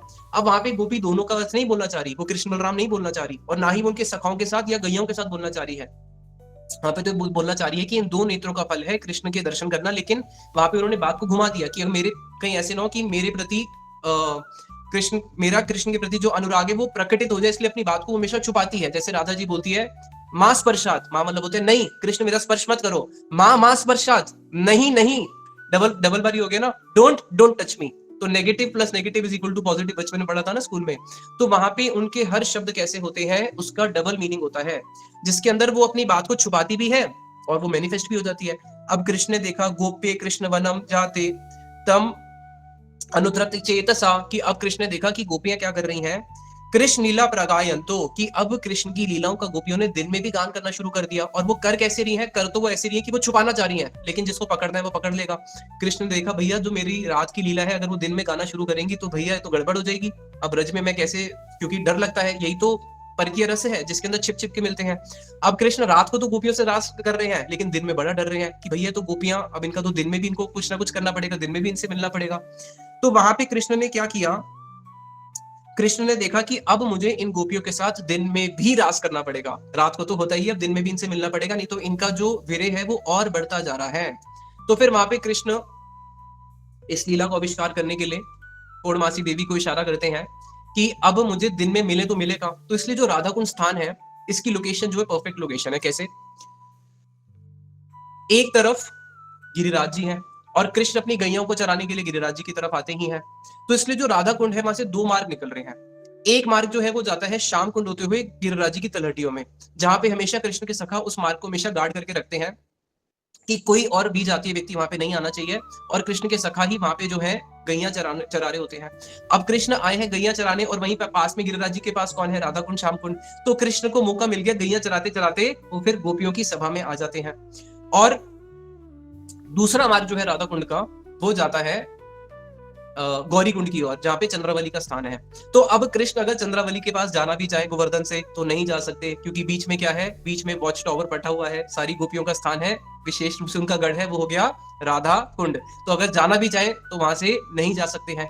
और अगर कृष्ण से मिलने के लिए मानो चंद्रावली आना चाहे तो चंद्रावली भी नहीं आ सकती, क्योंकि उसको अगर आना पड़ेगा गोवर्धन में मिलने के लिए तो कहां से आना पड़ेगा, वाया राधा कुंड ही आना पड़ेगा, मार्ग है। अब राधा कुंड में कैसे आए, वहां पे तो पहले ही जो अष्टसखियां हैं वो पहरेदार के रूप में वृंदा देवी भी खड़ी हैं, तो ललिता की सखियां आ नहीं सकती, कृष्ण वहां जा नहीं सकते। अब राधा कुंड जो है बिल्कुल कहाँ पे है, मुखरई गांव के पास में है, बिल्कुल हमारे जहाँ पे भी हमें राधा कुंड पे जो हमारा स्थान भी है पास में मुखरई है। तो मुखरई क्या हो गया, राधा जी की नानी का स्थान। अब राधा जी को तो और बहाना मिल गया कि मैं कहाँ पे जा रही हूँ, अपने ननिहाल जा रही हूँ, और ननिहाल में आके फिर क्या होता है, ये वास्तविक में ननिहाल का बहाना मिल जाता है और राधा कुंड पे ही आ जाती हैं। तो इसलिए जो राधा कुंड का जो लोकेशन है वो इतनी प्रोमिनेंट है कि जहाँ पे कृष्ण स्वच्छंद रूप से राधा जी के साथ विहार कर सकते हैं, और उनको मौका भी मिल जाता है, क्योंकि गिरिराज जी पे ही दिन रात मतलब पूरे दिन यहाँ पे गैया चरा रहे होते हैं। अब क्या होता है तो हाँ, जो मैं आपको गोपे का बता रहा था कि गोपियां जो है उनके शब्द ऐसे होते हैं जिसमें वो छुपाना भी चाहे तो नहीं छुपा सकती है, इसलिए शास्त्रों में ऐसी 7 चीजें बताई गई है जिसको कोई छुपाना भी चाहे तो नहीं छुपा सकता। जैसे किसी को खांसी हो रही है, कैसे छुपाओगे, खांसी तो छुपा नहीं सकते ना। जैसे किसी के हृदय में किसी के प्रति मत्सरता भाव है, अब वो मत्सरता भाव नहीं छुपाया जा सकता, अपनी हंसी, अपने हृदय में जो प्रेम है, तो कई चीजें हैं जिसको नहीं छुपाया जा सकता। तो वहां पे जो कृष्ण है, अब कृष्ण ने रास कर लिया, अब देखा मेरे को दिन में मिलना है, तो फिर ये वाली लीला होती है जिसको हमने सुना अभी, अरिष्टासुर लीला। क्यों, क्योंकि अब जो कृष्ण की जो अष्टकालीन लीला है, जिसको 8 भागों में बांटा गया है, उन 8 भागों में से जो सबसे बड़ी लीला है वो होती है मध्याह्न लीला, सुबह 10:48 से लेकर दोपहर के 3:36 तक। और दूसरी जो बड़ी लीला सेम टाइम रात को 10:48 से लेकर सुबह के 3:36 तक, वो होती है भगवान की निशा लीला, जिसमें रात्रि के समय वो गोपियों के साथ रास करते हैं। तो ये 2 ऐसी लीला है जो सबसे बड़ी लीला है, जिसके अंदर कृष्ण गोपियों से मिलते हैं। तो ये जो मध्याह्न लीला है, कृष्ण रोज मध्याह्न लीला में इसी समय मध्याह्न में कहां पे आते हैं, नित्य, क्योंकि उन्होंने जब राधा कुंड प्रकट हुआ बोला ना कि मैं तुम्हारे राधा कुंड में नित्य स्नान करने आऊंगा, तो राधा कुंड में नित्य ही कृष्ण स्नान करने के लिए आते हैं इस मध्याह्न लीला के समय। अभी प्रश्न होता है कि भाई तो राधा कुंड श्रेष्ठ क्यों हो गया। अब हम राधा कुंड की महिमा को श्रवण करते हैं कि राधा कुंड कृष्ण तो प्रेम सरोवर में भी मिलते हैं, अप्सरा कुंड में भी मिलते हैं, नवल कुंड में भी मिलते हैं, वृंदावन में भी मिलते हैं, बंशीवट में भी तो रास हुआ है, लेकिन ये सबसे श्रेष्ठ स्थान क्यों है, उसको हम श्रवण करते हैं। एक स्टेप और आगे बढ़ना पड़ेगा। जो बंशीवट में रास हुआ है वो है शरदिया रास, और उसके अंदर हर प्रकार की गोपियां थी, श्रुति चरी भी थी, मुनि चरी भी थी, हर प्रकार की गोपियां थी, विपक्षा भी थी, तटस्था भी थी, सुहृद भी थी, उसमें चारों पक्ष की गोपियां थी, चारों प्रकार की गोपियां थी। लेकिन एक रास भगवान का होता है गोवर्धन में, इसलिए श्रील रूप गोस्वामी जी ने बोला है, वैकुंठा जानी तो वरा मधुपुरी तत्रापि रासो स्वाद वृंदा अरण्यम, कि वैकुंठ से श्रेष्ठ है मथुरा। क्यों, वैकुंठ में आपका जन्म नहीं होता, वैकुंठ में आपका जन्म हुआ, मथुरा में आपका जन्म हुआ है, लेकिन मथुरा से श्रेष्ठ है वृंदावन। क्यों, क्योंकि वृंदावन में आपका रास हुआ है, लेकिन वृंदावन से भी श्रेष्ठ है गोवर्धन। क्यों, क्योंकि गोवर्धन में एक विशेष रास हुआ है।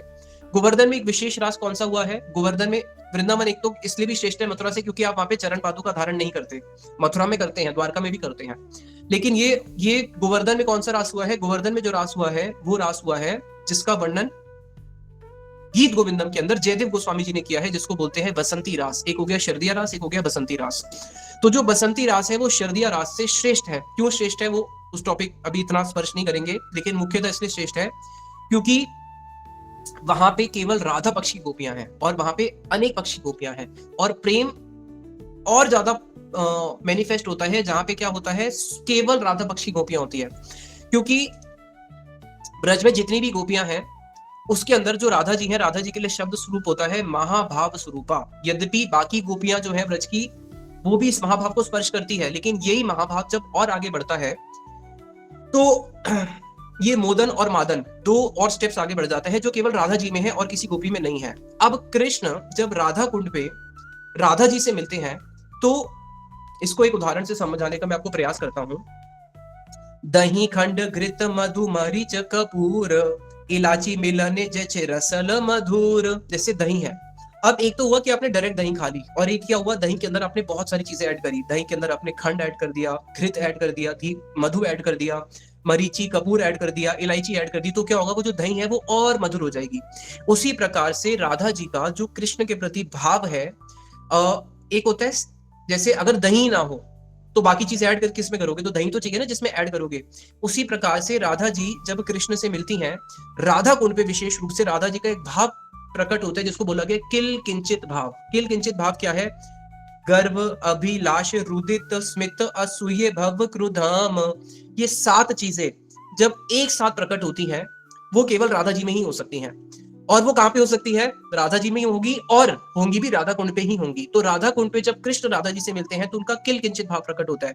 गर्व, जैसे किसी को गर्व हो जाता है, अरे देखो कृष्ण मेरे हैं, कृष्ण मेरे अधीन है, तो ये गर्व हो जाना। उसके बाद अभिलाषा, अभिलाषा जाग जाना, आज तो कृष्ण के साथ निश्चित रूप से कृष्ण जो है आज राधा जी के वश में ही रहेंगे, अभिलाषा हो जाना। उसके बाद साथ ही साथ में रुदित, अभी प्रश्न है किसी के अंदर गर्व आ रहा है, गर्व के साथ में इतनी अच्छी अभिलाषा जाग रही है, तो क्या वो रुदित, क्या वो रोएगा, लेकिन राधा जी उस समय रोती भी हैं। उसके बाद स्मित, साथ ही साथ में रो रहा हो कोई व्यक्ति और साथ में हंस रहा हो, ये कभी देखा है, चलो ये भी कभी देखने को मिल जाता है, खुशी के आंसू हैं, तो कोई साथ में क्या कर रहा है, रो भी रहा है और हंस भी रहा है, असूये। लेकिन उस समय असूया कैसे जाग जाएगी, ईर्ष्या कैसे जाग जाएगी, लेकिन उसी समय राधा जी कृष्ण के प्रति उनका ईर्ष्या भाग भी जाग जाता है। चलो ये सब हो गया, लेकिन क्या प्राइड, उनके अंदर एक गर्व है, तो गर्व जो होगा वहां भय तो नहीं होगा, लेकिन साथ साथ में भय भी आ जाता है राधा जी के अंदर। तो भय के साथ में फिर कृष्ण के प्रति उनके अंदर एंगर भी जाग जाता है, क्रोध, वो एकदम क्रोधियती हो जाती है उनके प्रति।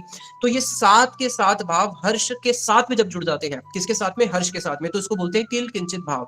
जहां पे उनका राधा जी के प्रति कृष्ण को देख के एकदम हर्षित हुई है, लेकिन हर्षित के साथ साथ में ये 7 भाव और एडिट हो गए, तो इसको बोलते हैं किल किंचित भाव। और कृष्ण जब राधा जी को, अभी प्रश्न है, कृष्ण जब राधा जी को केवल हंसते हुए देख रहे हैं तब उनको ज्यादा आनंद आएगा, या जब वो उनको हंसते हुए और साथ में भयभीत देख रहे हैं तब कृष्ण को ज्यादा आनंद आएगा, या फिर वो हंसते हुए, भयभीत और साथ में रोते हुए, 3 को देख रहे हैं तब उनको आनंद आएगा, नहीं।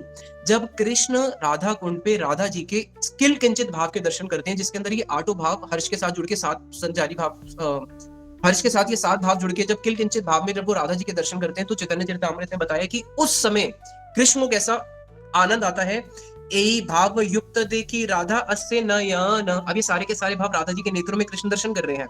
अब कृष्ण जब राधा जी के नेत्रों में ये 7 के 7 किंचित भाव एक साथ दर्शन करते हैं, संगम हईते सुख पाए कोटि गुण। अब राधा जी का भी कृष्ण के साथ संगम नहीं हुआ है, लीला का आरंभ भी नहीं हुआ है, वहां पे तो उन्होंने रास किया है, ब्रह्मा जी की रात्रि निकल गई वृंदावन में, लेकिन राधा कुंड पे केवल राधा जी को राधा कुंड पे बैठ के देख के इस किल किंचित भाव के जब कृष्ण दर्शन करते हैं, उस समय कृष्ण को कोटि गुना, 1 गुना ज्यादा आनंद प्राप्त होता है, 1 करोड़ गुना ज्यादा आनंद। यानी कि कृष्ण जब राधा जी को किसी भी ब्रज के अपने स्थान पे देखेंगे तो उनको आनंद तो होगा, राधा जी को देख रहे हैं तो आनंद नहीं होगा, लेकिन जब वो राधा कुंड पे राधा जी को देखते हैं, महाभाव स्वरूपणी जो हमारी श्रीमती राधा रानी है, महाभाव स्वरूपा तम कृष्ण प्रिय प्रेयसी प्रेम भक्ति प्रदेदेही तम राधिके नमामि अहम। तो जो हमारी राधा रानी है, जो महाभाव स्वरूपा है, जब उनके इस भाव के कृष्ण दर्शन करते हैं राधा कुंड पे, तो वहां पे कृष्ण को जो आनंद हो रहा है वो कितना गुना आनंद है, वो है कोटि गुना, यानी कि 1 करोड़ गुना, जो कृष्ण को राधा जी का स्पर्श करके मिलता है। राधा जी के साथ जब वो रास आदि करते हैं, उनका स्पर्श करते हैं, उनको जो आनंद प्राप्त होता है उससे 1 गुना केवल देखने से हो रहा है। तो सोचो, जब अब उस भाव में जब वो राधा जी को स्पर्श करेंगे, राधा जी के साथ अभी वार्तालाप करेंगे, तब उनको कितना आनंद होगा। इसलिए यस्य अपि अंश लवे न हरति मनाग, कि श्रील रघुनाथ दास गोस्वामी जी ने बोला है कि ब्रज के अंदर तो बहुत सारे स्थान है, तश्रीमान स गोवर्धन की राजस्थली का अपि अलम, कि यहाँ पे भगवान की राजस्थली है वृंदावन, यहाँ पे भगवान का राजस्थली है गोवर्धन, लेकिन ये ब्रज के जितने भी सारे स्थान हैं, यस्य अपि अंश लवे ना रहती, राधा कुंड की जो महिमा है उसका केवल 1 अंश, और पूरे के पूरे ब्रज की महिमा को एक तरफ रख दिया जाए, एक तराजू लो और एक तराजू में राधा कुंड की महिमा का 1 अंश रख दो, और दूसरी तरफ पूरे के पूरे ब्रज की महिमा को तराजू की दूसरी तरफ रख दो, तो बताया ये जो 1 अंश है, इस 1 अंश को भी जब ब्रज के सारे जो द्वादश वन है, जितनी भी भगवान की यहाँ पे अनंत लीला स्थली है, अनंत कुंड है, यहाँ पे इतनी सारी गोपियां, तो सब गोपियों के अपने अपने कुंज भी तो होंगे ना, तो 100 करोड़ गोपियां, तो 100 करोड़ गोपियों के 100 करोड़ कुंज भी होंगे, तो ये सारे मिलके भी राधा कुंड की महिमा का ना अपि अर्हति, ये 1 अंश को भी स्पर्श नहीं कर पाते, 1 अंश को भी। तो ऐसे राधा कुंड की महिमा का कौन वर्णन कर सकता है। तो फिर आगे जैसे मानो कृष्ण को एक फूल अर्पित कर रहे हैं, और एक है कि कृष्ण को एक पूरा फूलों का गुच्छा अर्पित कर रहे हैं। तो राधा कुंड पे जब राधा जी का उनके साथ मिलन होता है, वो जो किंचित भाव है वो कैसे हैं कि मानो राधा जी के सारे भाव एक साथ कृष्ण के सामने मैनिफेस्ट हो रहे हैं। इसलिए प्रेम विचित्ते, प्रेम सरोवर में भी ये लीला हुई है, प्रेम सरोवर के अंदर भी राधा जी का महाभाव प्रकट हुआ है, प्रेम विचित्ते, लेकिन वो वंस अवाइल होता है। लेकिन राधा कुंड पे तो नित्य ही जो है महाभाव स्वरूपिणी, उनका जो कृष्ण के साथ मिलन होता है, कृष्ण को उसमें बहुत आनंद आता है। तो आगे श्रीला रघुनाथ दास गोस्वामी जी राधा कुंड की महिमा में बताते हैं, तद एव मम लालसा अजनी तब एव दास्य रसे यदा तब सरोवरम सरस भृंग संगोल लसत, कि हे राधा रानी, जब से आपके इस सरोवर में मैंने वास किया है, रघुनाथ दास गोस्वामी जी यहीं पे वास करते थे, जब से आपके इस सरोवर के तट पे मैंने वास किया है, हे कमल नयनी, उसी दिन से, जिस दिन से मैंने आपके सरोवर में वास किया, आपके सरोवर के दर्शन करे, आपके सरोवर के निकट में मैंने बैठा, यहाँ पे जो पशु पक्षी हैं उनकी मैंने कलरव सुनी, तो आपके सरोवर के पास वास करने से ही क्या हुआ, मेरे हृदय के अंदर आपके प्रति जो दास्य की वासना है वो अपने आप प्रबल जागने लगी है। इसलिए राधा कुंड पे अगर आप आओगे, और यहाँ जितने भी साधक रह रहे हैं, यहाँ की एक विशेषता है, यहाँ हर कोई वास नहीं कर सकता। वृंदावन में जाके देखोगे तो अनेक संप्रदाय के लोग बैठे हुए हैं वहां पे आपको हनुमान जी के भक्त भी मिल जाएंगे, राम जी के भी मिल जाएंगे, आपको वहां पे कृष्ण के जो परकीय रस नहीं मानते, कृष्ण की स्वकीय रस से उपासना करते हैं, वैसे भी बहुत सारे भक्त मिल जाएंगे राधे राधे बोलते हुए। लेकिन राधा कुंड की एक ऐसी विशेषता है कि यहाँ पे अगर आप आओगे, यहाँ पे आपको केवल गौड़िया भक्तों के ही दर्शन होंगे, जो अपने हृदय के अंदर इस लालसा को लेके बैठे हैं कि हमें राधा जी का दास्य प्राप्त करना है, जिनके हृदय में और कोई लालसा है ही नहीं। क्यों? क्योंकि राधा कुंड का ऐसा स्वभाव है, राधा कुंड का स्वभाव है, जिसको श्री रघुनाथ दास गोस्वामी जी अपने राधा कुंड अष्टक में भी लिखा है, जिसको भी हम गा रहे थे, अपि जन इहि कश्चिद यस्य सेवा प्रसादे प्रणय सुरलता स्यात् गोष्ठेन्द्र सूनो सपदि कल मदीशा दास्य पुष्प प्रशस्य राधा कुंडम एव आश्रयो में। मैं ऐसे राधा कुंड का आश्रय लेता हूँ जो राधा कुंड के पास में वास करता है। राधा रानी क्या करती हैं? प्रणय सुरलता स्यात् गोष्ठेन्द्र सोनो, उसके हृदय के अंदर एक प्रेम की लता जाग जाती है, कृष्ण की सेवा करने की प्रेम की लता। और उसका फल क्या होता है? वो प्रेम की लता जो है वो साधारण प्रेम की लता नहीं है, वो असाधारण है। क्यों? सपदि कल किल मदीशा दास्य पुष्प प्रशस्य, जो मेरी ईशा, जो मेरी स्वामिनी है श्रीमती राधा रानी, मेरी जो स्वामिनी है श्रीमती राधा रानी, उनके दास्य का पुष्प उसमें खिलता है। तो कोई भी व्यक्ति अगर राधा कुंड का आश्रय लेता है, तो राधा कुंड का आश्रय से क्या होगा कि जो इतनी दुर्लभ वस्तु है राधा जी का दास्य, उसके हृदय के अंदर राधा जी के दासत्व के प्रति अपने आप अभिमान जाग जाता है। कुंडेरा माधुरी जेनो राधा माधुरीमा, कुंडेरा महिमा जेनो राधा महिमा। चैतन्य चरितामृत में बताया गया कि देखो इस कुंड के बारे में क्या बोले, इस कुंड की महिमा के बारे में और इसकी मधुरिमा के बारे में क्या बोले। इसकी महिमा, जो राधा जी की महिमा है वो ही इसकी महिमा है, जो कुंड की मधुरिमा है, जो राधा जी की मधुरिमा है वो यहीं की मधुरिमा है। इसलिए जब कृष्ण, राधा जी ने आज ऐसा मान किया है कि कृष्ण ने सारे उपाय कर लिए और उनके सारे उपाय विफल हो गए। जब कृष्ण देखते हैं कि मेरे सारे उपाय विफल हो गए, आज मैं राधा जी के मान को भंग नहीं कर पा रहा, चाहे मैं एक ग्वालिनी का रूप धारण करूं, चाहे मैं एक सन्यासी का रूप धारण करूं, चाहे मैं एक ब्राह्मण का रूप धारण करूं, चाहे मैं पैर में आलता लगाने वाली बन जाऊं, चूड़ी बेचने वाली बन जाऊं, कुछ भी बन जाऊं, आज राधा जी का मान भंग ही नहीं हो रहा है। तो कृष्ण क्या करते हैं?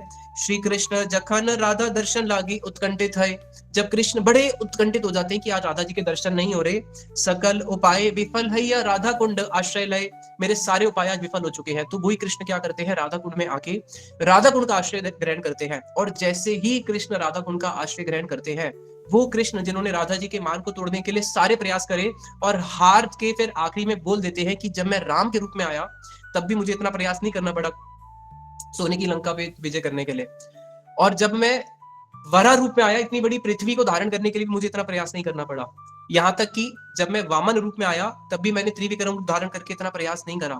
मेरे अनंत अवतारों का जो श्रम है वो एक तरफ, और राधा जी के मान को भंग करने के लिए मेरा श्रम एक तरफ, मैं तो हार गया।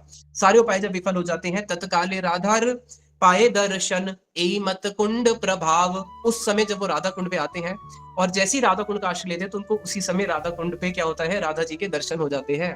और राधा जी तो फिर भी कृष्ण से मान कर लेती है, लेकिन राधा कुंड तो कृष्ण से मान नहीं करता है। इसलिए जब वो राधा जी से हार जाते हैं तो फिर क्या करते हैं? राधा कुंड पे आके ही राधा जी का दर्शन करते हैं। इसलिए कृष्ण का अपनी आत्मा स्वरूप है श्रीमती राधा रानी, और आत्मा ही स्वरूप है उनका राधा कुंड, क्योंकि विष्णु पुराण में बताया गया है, यस्य राधा प्रिय विष्णु तस्य तत् कुंडम प्रिय, तथा कि जिस प्रकार से विष्णु को राधा प्रिय है वैसे ही उनको राधा कुंड भी प्रिय है। राधा रो तेमती श्याम कुंड आश्रय कृष्ण संग है लाभ, उसी प्रकार से राधा रानी जब श्याम कुंड का आश्रय लेती है तो उनको क्या होता है? श्याम सुंदर कृष्ण के दर्शन होते हैं। और यहाँ का बड़ा ही सुंदर वर्णन है यहाँ पे कृष्ण के जो राधा कुंड श्याम कुंड है, यहाँ पे बहुत सारे घाट हैं। जैसे एक घाट है जिसका नाम है, फेमस घाट तो आपको पता ही होंगे, जानवा माता घाट, जहाँ पे जानवा माता आई थी। दास गोस्वामी घाट, जहाँ पे रघुनाथ दास गोस्वामी जी का समाधि है। लेकिन एक घाट है झूलन घाट, जहाँ पे राधा कृष्ण की नित्य झूलन लीला होती है। एक घाट है पासा क्रीडा घाट, जहाँ पे राधा कृष्ण आपस में पाशा खेलते हैं। तो जितनी भी जो लीलाएं हैं, तो उन लीलाओं के अनुसार एक एक घाट है। तो यहीं पे ही राधा कृष्ण जी जो है, जब एक दूसरे के ऊपर जल विहार करते हैं, तो जल विहार करते हुए क्या होता है, जल विहार करते हुए राधा जी जब कृष्ण के ऊपर जल का निक्षेप कर रही हैं, जल विहार हो रहा है, तो राधा जी जब भी जल फेंकती है, जब आपस में ये जल युद्ध होता है, तो कभी भी वो कृष्ण के नेत्रों में जल नहीं फेंकती। क्यों? क्योंकि नेत्र जो है, अगर नेत्र में जल जाएगा तो हानि होगी। तो कृष्ण जो है सारा का सारा, जब उनके ऊपर जल सब गोपियां फेंकती है, तो कृष्ण जो है, क्योंकि उनके नेत्रों में तो पड़ा नहीं है, तो उनको सब दिख रहा है, अपने आप को बचा लेते हैं। अब जब कृष्ण की बारी आती है जल फेंकने की, तो कृष्ण जब जल डालते हैं, तो वो क्या करते हैं, वो जल डालते हैं सीधा राधा जी के नेत्रों में। तो सारी सखियां बोलती है, अरे जब जब राधा जी जल डाल रही थी, उन्होंने आपके नेत्रों पे डाला क्या? आप कितने निष्ठुर हो। और जब वो राधा जी के नेत्रों में जल डालते तो स्वाभाविक है, जीत तो जाएंगे। अब उसके बाद क्या होता है, यहाँ पे एक पण लगा होता है। पण मतलब होता है, शर्त लगी होती है कि जो हारेगा, हारने वाले व्यक्ति को क्या करना पड़ेगा, जो उसको कुछ ना कुछ देना पड़ेगा। तू ही हार धरी पाणे, द्युत क्रीडा समापने, आमी जयी बोली। तो दोनों में जब इस प्रकार से जो जल क्रीड़ा हो गई या फिर पाशा क्रीड़ा हो गई, तो आपस में क्या होता है, अपना हार को रखना पड़ता है गिरवी। जो हारेगा तो उसको देना पड़ेगा। अब प्रश्न है यहाँ पे, हारे कौन? क्योंकि कृष्ण हारे, क्योंकि उन्होंने राधा जी के नेत्रों में जल डाला है। और राधा जी तो जीत गई, लेकिन कृष्ण अपने आप को हारेंगे तो मानेंगे क्यों? तो दोनों क्या करते हैं, एक दूसरे का हार खींचने लग जाते हैं कि नहीं, आमी जई बोली, मैं जीता हूं, मैं जीता हूं।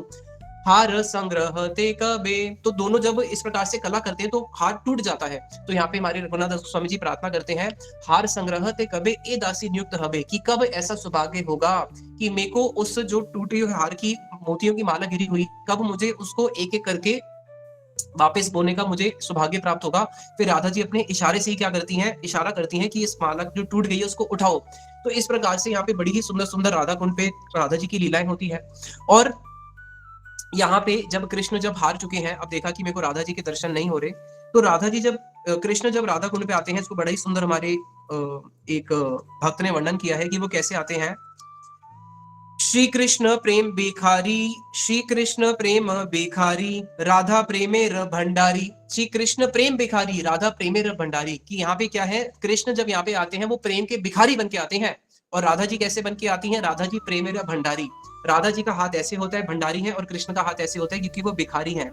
से जन्य नाम हैला, श्री राधा प्रेम भिखारी। कृष्ण का एक नाम है, कृष्ण के तो अनंत नाम है, मधुसूदन, श्याम सुंदर। तो उनमें से कृष्ण का एक नाम है राधिका प्रेम निर्जिता, जिसको हमारे रूप गोस्वामी जी ने दिया है, राधिका प्रेम निर्जिता, राधा जी के प्रेम के आगे हारे हुए। और एक नाम है राधा प्रेम भिखारी, हारे हुए तो हो ही हो राधा जी के प्रेम के आगे, और आपका एक नाम है राधा प्रेम भिखारी, जो राधा जी के प्रेम के भिखारी हैं। अब देखो, अनंत कोटि ब्रह्मांड चले जहां इंगिते, जिनके एक इंगित मात्र से अनंत कोटि ब्रह्मांड चलते हैं। तो सोचो कितना बड़ा इंसान होगा वो भाई, जिसके एक इशारे से इतने बड़ा सब कुछ काम हो रहा हो, तो उसके अंदर तो एक अभिमान होगा ना, मैं इतना बड़ा व्यक्ति हूँ। तो भगवान कृष्ण कैसे आदि पुरुष हैं, जिनके एक इंगित से इतने सारे ब्रह्मांड, इतने सारे शिव, इतने सारे ब्रह्मा, इतने सारे विष्णु का पालन करते हैं। तीनी अबार भिखारी नाम धरीला जगते। और उसी त्रिलोकीनाथ ने क्या किया, इस जगत के अंदर, प्रेम जगत के अंदर अपने नाम को धारण कर लिया, क्या, प्रेम भिखारी। कितना अजीब लगता है सुन के, अरे आप भिखारी हो क्या? किसी को अगर बोलो तो उसको गुस्सा आ जाएगा, अरे भिखारी, तो उसको भिखारी को भी भिखारी बोलो, उसको गुस्सा आ जाता है। लेकिन कृष्ण का यहाँ पे ऐसा प्रेम है राधा जी के प्रति कि वो अपने नाम के आगे क्या धारण कर लेते हैं, राधिका प्रेम भिखारी। और मांडुक्य उपनिषद में आता है, तेन लभ्यस्तस्य एष विवृणुते तनुम स्वाम न यम आत्मा प्रवचनेन लभ्यो न मेध्या न बहुना श्रुतेन। कि भगवान को ना तो हम कुछ जान के, शास्त्र पढ़ के जान सकते हैं, अपने ज्ञान के भरोसे नहीं जान सकते, तपस्या के भरोसे नहीं जान सकते, किसी भी क्रिया के माध्यम से भगवान को नहीं जान सकते। इस जगत में ऐसी कोई क्रिया नहीं जिससे भगवान को जाना जा सके। तस्य एव विवृणुते, उसको वो ही जान सकते हैं जिसको वो वर्ण करते हैं, हमारे वर्ण करने से नहीं होगा। तो उसी प्रकार से जो राधा कुंड और श्याम कुंड है, इसको प्रकट किसने किया है? ये जो राधा कुंड और श्याम कुंड है, ये राधा कुंड और श्याम कुंड स्वयं भगवान राधा कृष्ण मिलित तनु श्रीमद चैतन्य महाप्रभु, जब चैतन्य महाप्रभु यहाँ पे आए थे 84 कोस भ्रमण करते करते, यहाँ पे आके उन्होंने पूछा कि ये अरिष्ट गांव यही है, क्योंकि अरिष्टासुर का वध होने के कारण इसका नाम है अरिष्ट गांव। तो सब ब्रजवासियों ने बोला हाँ, अरिष्ट गांव तो यही है। तो अरिष्टे राधा कुंड वार्ता पूछे लोकस्थाने, तो महाप्रभु ने यहाँ के लोगों से पूछा तो यहाँ पे राधा कुंड कहाँ है, क्योंकि अरिष्टा गांव यही है तो राधा कुंड भी यहाँ पे होना चाहिए। केहे नाही कहे केहे संगे ते ब्राह्मण ना जाने, ब्राह्मण ना जाने, तो यहाँ पे जो ब्राह्मण आदि लोग थे वो भी नहीं जानते थे, तो साधारण लोग का तो कहना ही क्या है, किसी को पता ही नहीं था कि यहाँ पे कुछ राधा कुंड भी है। तो उसी समय यहाँ पे एक गौरी खेत काली खेत करके दो छोटे छोटे खेत थे। दुई धान्य क्षेत्र अल्प जल केल स्नाने, तो यहाँ पे ये जो धान के जो खेत थे छोटे छोटे, उसमें थोड़ा थोड़ा सा जल था, तो महाप्रभु समझ गए कि ये गौरी खेत काली खेत ही राधा कुंड और श्याम कुंड है। तो महाप्रभु ने वहां पे स्नान किया। देखी सब ग्राम्य लोग के विस्मय हईला मन, तो सारे लोग विस्मित हो गए, अरे ये सन्यासी क्या कर रहे हैं, इस खेत में क्यों स्नान कर रहे हैं।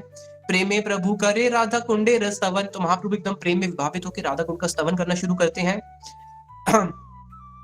सब गोपी हईते राधा कुंडे र प्रेयसी, तेचे राधा कुंड प्रिय प्रिय रस रसी, सारी गोपियों में जिस प्रकार से राधा जी श्रेष्ठ है और राधा जी का ही स्वरूप है श्रीमती राधा कुंड, से ही कुंडे नित्य कृष्ण राधिका रसंगे, जले जल केली करे तीरे रास रंगे, और इसी कुंड पे नित्य भगवान कृष्ण ने बोला था मैं रोज यहाँ पे स्नान करने आऊंगा, तो यहाँ पे रोज नित्य क्या होता है, राधा और कृष्ण का जल केली होती है, और जल केली के साथ में जो कुंड का तट है वहां पे रोज वहां पे उनकी रास केली भी होती है, रोज भगवान का वहां पे नित्य रास भी होता है।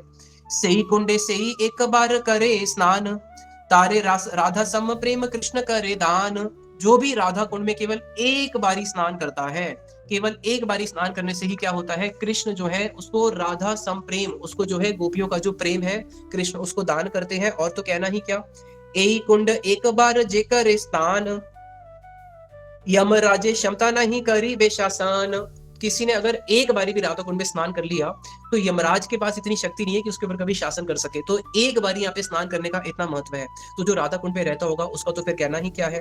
तथाए वास करीबे यदि मने मने बोले, अरे वास करना भी छोड़ो, अगर कोई मनी मन में सोचता है कि हाँ हाँ मैं राधा कुंड में वास करूंगा, अभी करा नहीं है केवल करूंगा, उसने मनी मन में इतना संकल्प भी लेता है, कहा ते ही जानी ओ भाई से ही फल मिले, अरे भाई यहाँ पे वास करने का फल भी वही है जो वास करने की अभिलाषा करने का फल है, ऐसा ये राधा कुंड स्थान है। अब हम राधा कुंड की, थोड़ा सा समय ज्यादा हो गया, राधा कुंड की माधुर्य को श्रवण करेंगे कि यहाँ का परिवेश कैसा है। जो राधा कुंड है, राधा कुंड के पास में राधा जी की अष्ट सखियां हैं, तो उन अष्ट सखियों के 8 कुंड हैं। ये जो राधा कुंड है ये कैसा है, ये पूरा का पूरा मणिमय सोपान है, जितनी भी इसकी सीढ़ी है सब मणियों से बनी हुई है। और यहाँ का जो एक एक घाट है, यहाँ पे बहुत सारे घाट है राधा कुंड पे। और ये राधा कुंड कैसा है अभी तो हम नेत्रों से देखेंगे बहुत छोटा नजर आएगा, लेकिन नहीं, जो राधा कुंड है और यहाँ पे जितने भी कुंड है ये सब कृष्ण की लीला के अनुसार क्या होते हैं, बड़े होते हैं छोटे होते हैं। जो पूरी ब्रज भूमि है इसको जीव गोस्वामी जी बताते हैं कमल के पुष्प के आकार है, तो कमल को अगर आप बंद कर दोगे तो क्या होगा, मानो कमल का पुष्प है उसमें 12 पंखड़ियां हैं जो ब्रज के 12 वन हो गए, ठीक है। अगर इसको बंद कर देंगे तो क्या होगा, सब पास पास में हो गया, मानो ये वाली जो उंगली है ये हो गया काम्यवन और ये हो गया वृंदावन, तो देखो कितना दूर है ये काम्यवन वृंदावन। अब भगवान की इच्छा हो रही है उनको काम्यवन जाना है, तो जैसी प्रभु की इच्छा होगी काम्यवन जाने, कमल बंद हो जाएगा। अब क्या हो गया, बिल्कुल सीमा, एक कदम रखेंगे सीधा काम्यवन। अब उनकी इच्छा हो रही है कि मैं काम्यवन में लीला कर रहा हूँ बट यहाँ पे जटिला कुटिला नहीं आनी चाहिए, तो कमल वापस के लिए गया। अब जटिला कुटिला निकलेगी तो सुबह पहुंचेगी तो रात को पहुंचेगी देखने के लिए। तो ये जो वन है ये कैसा होता है, लीला अनुसार छोटा होता है और बड़ा होता है, कमल जैसे खिलता है और खुल जाता है। तो उसी प्रकार से जो राधा कुंड है ये जो पूरा का पूरा जो है सारा का सारा मणियों से बना हुआ है। और राधा कुंड के आसपास में बड़े सुंदर सुंदर मंडप है, जिन मंडपों के पास चारों ओर बड़े सुंदर सुंदर वृक्ष हैं, और उन वृक्ष की डालियों पे जो फूल लगे हैं वो फूल भी कैसे हैं, इस जगत में मानो अगर कोई वृक्ष है और वृक्ष के ऊपर कुछ फूल लगे हैं या वृक्ष के ऊपर कुछ फल लगे हैं, तो हमें वृक्ष पे चढ़ेंगे तो चढ़ेंगे कैसे, मानो का नारियल का है तो इतना ऊपर कैसे जाएंगे। तो यहाँ के जो वृक्ष भी हैं वो वृक्ष कैसे हैं, उन वृक्षों की जो कद है वो मनुष्य जितना ही है, यानी कि हाथ पकड़ोगे तो सीधा का सीधा फल आ जाएगा। और यहाँ के फल भी कैसे हैं, इस जगत का जो वृक्ष होता है उसमें फल फूल कहाँ पे होते हैं, ऊपर होते हैं, नीचे तो केवल तना होता है ना। लेकिन यहाँ के जो वृक्ष हैं, वृक्ष तो नीचे से ही फल फूल देना शुरू करते हैं, नीचे से रूट से ही फल फूल देना शुरू करते हैं। और यहाँ पे जो इतने सुंदर सुंदर जो वृक्ष है राधा कुंड के तट पे, उन वृक्षों के ऊपर गोपियों ने क्या करे हुए हैं, बड़े सुंदर सुंदर हिंडोल, बड़े सुंदर सुंदर झूले लगाए हुए हैं, जिन झूलों में क्या होता है, राधा कृष्ण बैठते हैं और झूला झूलते हैं। और वो झूले भी कैसे हैं, वो इस साधारण झूले नहीं है, वो झूले ऐसे हैं जिसके अंदर राधा कृष्ण ही नहीं, अब झूला झूलते झूलते राधा कृष्ण के साथ में जो उनकी सखियां हैं वो भी बैठ के क्या करती हैं, उसी झूले में कोई उनको चामा डुलाती है, कोई उनके सामने पीकदान लेके खड़ी हो जाती है, कोई उनके सामने तांबूल लेके खड़ी हो जाती है। और कृष्ण जब उस झूले पे बैठते हैं या फिर उस मंडप पे बैठते हैं तो वहीं पे ही उनके पास में उनका पान का पात्र, उनका जल का पात्र, उनका तंबूल का पात्र, जितनी भी जो राधा कृष्ण की सेवा की वस्तु है लेके हमेशा ही प्रस्तुत रहती हैं। और साथ में फिर राधा कृष्ण की लीला की अनुरूप ही इस राधा कुंड के आसपास में गोपियों ने बड़ी सुंदर सुंदर कुटिया बनाई हुई है। जैसे आज भी आप यहाँ पे होगे तो आप देखोगे संतों की भजन कुटी है, तो विशेष रूप से जिनके नेत्रों में प्रेम अंजन होगा तो उनको देखेगा कि यहाँ पे तो गोपियों की भजन कुटी है। तो वो भजन कुटी नहीं, सेवा कुटी। तो वहां पे गोपियां क्या करती हैं, वो जो कुटी बनाई है उस कुटी का साइज कैसा है, ज्यादा से ज्यादा जो मैक्सिमम साइज है कुटी होगी कंठ तक बस, यानी कि झुक के जाना पड़ेगा। और कंठ से फिर और नीचे नीचे आते रहो। एक कुटी होगी जो छाती तक होगी, एक होगी जो नाभि तक होगी, एक होगी जो जानु तक होगी, और एक इतनी छोटी होगी जो बिल्कुल उरु तक होगी। तो ऐसी छोटी छोटी कुटियां हैं। और उन कुटियों के अंदर, क्योंकि वो मणि से बनी है, तो मणि से बनने के कारण क्या होगा, गर्मी के समय अंदर सर्दी रहेगी, सर्दी के समय अंदर गर्मी रहेगी। तो इस प्रकार से गोपियों ने चारों और बड़ी सुंदर सुंदर कुटियां बनाई हुई है, जहाँ पे राधा कृष्ण जी की अनेक मधुर सुंदर सुंदर लीलाएं होती हैं। और फिर यहाँ पे जब कृष्ण आते हैं राधा कुंड के तट पे, तो यहाँ पे चक्रवाक पक्षी होता है। चक्रवाक पक्षी को देखते ही कृष्ण को किसका स्मरण होता है, राधा जी के वक्ष तल का स्मरण होता है। जैसे ही अगर आप आओगे देखोगे कुछ कुछ जल के ऊपर फेन जम जाती है, तो उस फेन को जैसे ही कृष्ण देखते हैं राधा कुंड के ऊपर, उनको राधा जी की मोती की माला जो है उसका स्मरण होता है। उसके बाद जब वहां पे माधुर्य मधुर्य जो ऐसे ऐसे सुंदर सुंदर तरंगे निकल रही हैं, उन तरंगों को देखते ही उनको राधा जी के जो भाव है, उन सारे राधा जी के भावों का स्मरण होता है। और जैसे ही जब वो राधा कुंड को देख रहे हैं, वहां पे सुंदर सुंदर भ्रमर आ जाते हैं। और जब वो भ्रमर आ जाते हैं, मंडराने लगते हैं, तो उनको ऐसे लगता है कि जैसे राधा जी की जो केशवल्ली है, घुंघराले केश हैं, तो इतने सारे भ्रमर को देख के उनको राधा जी के केशों का स्मरण होता है। और जैसे ही वहां पे खंजन पक्षी को देखते हैं, तो खंजन पक्षी को देख के राधा जी के नेत्रों का स्मरण होता है। और जैसे ही कुंड के पास में जब वो हंस की ध्वनि सुनते हैं, बड़े सुंदर सुंदर यहाँ पे पक्षी है, चक्रवाक है, चक्रवक्वी है, हंसनी है, सारस है, सारसी है, मयूरनी है। तो जैसे ही वो हंस की ध्वनि सुनते हैं, उनको राधा जी की नुपुरों की ध्वनि का स्मरण होता है। उनको लगता है अरे राधा जी तो नहीं आ गई। अब जैसे ही वो राधा कुंड को देख रहे हैं, तो अब एकदम से एक हवा पवन बहता है। जैसे एक पवन बहता है, तो श्याम कुंड के जो कमल है वो एकदम से उड़ के राधा जी के, एक कमल टूट के राधा जी की उस तरफ जाता है। अब राधा जी को जैसे ही कृष्ण आते हैं लिंगन करने के लिए, तो राधा जी एकदम अपने हाथों को ऐसे करके कृष्ण को निषेध कर देती है। तो जैसे ही उन्होंने राधा कुंड के पुष्पों को देखा जो एकदम से उल्टे उल्टे हवा चल रही है, तो उस तरफ जा रहे हैं और श्याम कुंड का इस तरफ जा रहे हैं, तो उनको ऐसे लगता है कि मानो ये राधा कुंड नहीं साक्षात राधा रानी है जो मेरे से मान कर रही है। इस प्रकार से वहां पे एक एक ध्वनि को सुन के भी उनको क्या होता है, राधा जी का स्मरण होता है। तो यहाँ पे राधा जी ने कृष्ण की सेवा के लिए, राधा कुंड ही नहीं, जैसे राधा जी क्या करती है कृष्ण की सेवा के लिए 100 करोड़ गोपियों का रूप धारण करती है, उसी प्रकार से राधा कुंड ने भी अनेक अनेक कुंडों का रूप धारण किया हुआ है। यहाँ पे अष्ट सखियों के अष्ट कुंड है। एक है ललिता जी का कुंड, ललिता जी का कुंज। तो जो ललिता जी का कुंज है वो सबसे बड़ा है अष्ट सखियों में। उसका नाम है, यार क्या नाम है अभी याद नहीं आ रहा। तो एक उनकी सखी है ललिता कुंड की, उनकी कुंज की, जिनका नाम है कलावती। तो कलावती को उन्होंने इंचार्ज बनाया हुआ है। हर सखी ने एक एक सखी को मुख्य इंचार्ज बनाया हुआ है, मैनेजर, जो उस कुंड को पूरा मैनेज करती है। तो ललिता जी ने अपने कुंड में 3 मंजिला एक मंदिर बनाया हुआ है, जिसकी छत पे बैठ के राधा जी और कृष्ण जो है पूरे के पूरे इस राधा कुंड की शोभा का दर्शन करते हैं। अब जैसे आपने देखा होगा पूर्णिमा का दिन आता है, पूर्णिमा के दिन हम क्या करते हैं, राधा और कृष्ण को सफेद वस्त्र धारण कराते हैं। तो राधा जी की एक सखी है जिसका नाम है इंदु लेखा। तो जो इंदु लेखा का जो कुंज है उसका नाम है पूर्ण इंदु कुंज। उस पूर्ण इंदु कुंज के अंदर उसने क्या किया है, वो पूरा का पूरा जो कुंज है वो चंद्रकांत मणि का बना है। एक होती है अरुण मणि, अरुण मणि होती है जो लाल रंग की होती है, एक होती है हेम मणि, एक होती है चंद्रकांत मणि। तो चंद्रकांत मणि जो है वो बिल्कुल जैसे चंद्रमा होता है ना, चंद्रमा, तो मानो चंद्रमा ही मणि के रूप में अगर आ जाए तो उसको बोलेंगे चंद्रकांत मणि। और चंद्रकांत मणि, जैसे अगर चंद्रमा के ऊपर ही चंद्रमा चमके तो सोचो चंद्रमा की कैसी शोभा होगी। तो चंद्रकांत मणि के ऊपर जब चंद्रमा चमकता है तो उसकी शोभा का कोई वर्णन नहीं कर सकता। तो ये जो इंदु लेखा का कुंज है ये पूरा का पूरा चंद्रकांत मणि का बना हुआ है। तो इसलिए यहाँ के जो वृक्ष हैं वो भी सारे के सारे सफेद हैं, यहाँ के फल भी सफेद हैं, यहाँ के फूल भी सफेद हैं। इसलिए जब राधा और कृष्ण जब यहाँ पे आती हैं, तो राधा और कृष्ण यहाँ पे पूरा का पूरा सफेद अपना वर्ण धारण करके, सफेद अलंकार धारण करके, सफेद वस्त्र धारण करके आते हैं। और पूर्णिमा के दिन यहाँ पे मिलन होता है, इसलिए अगर कोई भी जाती है आ भी जाए तो उनको पहचान नहीं पाता। ऐसे ही एक चंपक लता जो उनकी सखी है, उनका जो कुंज है वो पूरा का पूरा बना हुआ है हेम कुंज, उसका नाम है हेम कुंज, जो पूरा का पूरा स्वर्ण का बना हुआ है। अब राधा जी यहाँ पे क्या करती हैं, राधा जी यहाँ पे पूरा पीला अनुलेपन करके आती हैं, सारे आभूषण भी पीले धारण करती है, नील वस्त्र परिधान, नील वस्त्र भी अपने छोड़ के क्या करती है, पीले वस्त्र धारण करके आती है, ताकि कृष्ण को मैं ठग सकूं। और कृष्ण जो है, कृष्ण कैसे हैं, कृष्ण तो जो है वो वक्रेश्वर, वो तो जितने भी वक्र लोग हैं उनके भी ईश्वर है, क्रोकेटनेस के मास्टर है। तो कृष्ण क्या करते हैं, कृष्ण की राधा जी मुझे ठगने के लिए पूरा इस चंपक लता कुंज में आ रही है जो पूरा स्वर्ण का बना हुआ है, सारे स्वर्ण के वो धारण करके, ताकि कोई उनको पहचान ना पाए।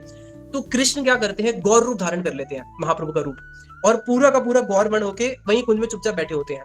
अब राधा जी हास परिहास कर रही है सखियों के साथ। और इस जगत में होता है ना, अगर हम किसी के बारे में कुछ बोल रहे हैं और अगर वो सामने नहीं है तो कुछ भी बोल सकते हैं, तो वहां पे कृष्ण की चर्चा हो रही है। और राधा जी कभी भी कृष्ण के सामने अपने प्रेम को मैनिफेस्ट नहीं करती हैं, सखियों के सामने मैनिफेस्ट करती है, सोई के बा सुनाइले श्याम नाम। अरे सखी तूने मुझे कौन सा श्याम का नाम सुनाया है? कानरे भीतरे गया, जैसे ये मेरे कान के भीतर में गया है, अंदर से जाके इसने मेरे हृदय को जो है क्या कर दिया, मत दिया है। और राधा जी कृष्ण के सामने तो हमेशा अपने प्रेम को छुपा के रखती हैं।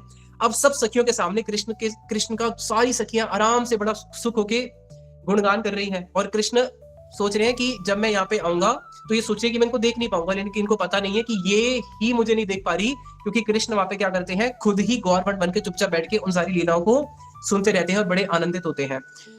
तो फिर कभी कभी क्या होता है, पद्मा सखी जो है जटिला को बुला के ले आती है कि देखो राधा कृष्ण वहां पे मिल रहे हैं। तो जटिला जब यहाँ पे आती थी तो उनको कृष्ण के दिखते ही नहीं है, केवल राधा जी ही दिखती हैं। तो ऐसे ही फिर एक है रंग देवी। तो रंग देवी ने जो कुंज बनाया हुआ है उसका नाम है मनोहर कुंज। वो पूरा का पूरा शाम का बना हुआ है। वहां पे सारे के सारे वृक्ष जो है वो श्याम लताएं हैं, श्याम तरु है, श्याम फूल है, श्याम पक्षी हैं। पक्षी भी सारे श्याम होते हैं। जो इंदुलेखा का कुंज है, अगर वो पूर्ण इंदु कुंज है तो वहां पे सारे पक्षी भी सफेद हैं। तो जो इनका कुंज है रंग देवी का, तो यहाँ पे जो है कृष्ण जब होते हैं तो कभी राधा जी की नानी मुखराई आ भी जाती है तो वो राधा जी को देखती है, कृष्ण को देखते ही नहीं है। क्यों? क्योंकि कृष्ण श्याम वर्ण के अंदर समा जाते हैं, श्याम कुंज में ही।